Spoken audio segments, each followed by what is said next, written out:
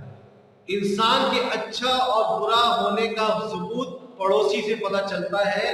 اگر حضور نے فرمایا اگر پڑوسی تمہاری تعریف کرتے ہیں تو تم اچھے ہو، اور اگر پڑوسی تم سے ناراض ہیں تو تم اچھے نہیں ہو۔ اگر ہمارے پڑوسی ہم سے خوش ہیں اور ہماری تعریف کریں تو ہم کہیں گے کہ الحمدللہ ہم اچھے ہیں، لیکن اگر پڑوسی ہم سے ناراض ہیں، ان کو کوئی ناراضگی ہے، ان کو ہم سے کوئی تکلیف ہے، تو حضور نے فرمایا تم اچھے آدمی نہیں ہو۔ عزیز طلبہ، آج کا سبق یہاں ختم ہوتا ہے۔ اب عملی کتاب کا جو کام ہمیں کرنا ہے وہ آپ کو PDF شیئر ہو چکی ہے، صفحہ نمبر 81 تک یا 82 تک، یعنی سیرت النبی صلی اللہ علیہ وسلم کا سبق مکمل ہو چکا ہے۔ اب حقوق اللہ اور حقوق العباد سے جو سبق شروع ہوا ہے اس میں صفحہ 85، 86 حق ادا کرنے والا مسلمان، 87 اور 88 میں حق ادا نہ کرنے والا مسلمان، 89 ماں باپ کے حقوق، 90 استاد کے حقوق، 91 رشتہ دار اور بزرگوں کے حقوق، اور 93 میں پڑوسی کے حقوق ہے۔ تو یہ سبق آپ کو عملی کتاب 94 تک مکمل کرنا ہے۔ یہ کام آپ کریں، آپ کو PDF اس کی شیئر کر دی جائے گی، اس کام کو مکمل کر لیں۔ السلام علیکم ورحمۃ اللہ وبرکاتہ۔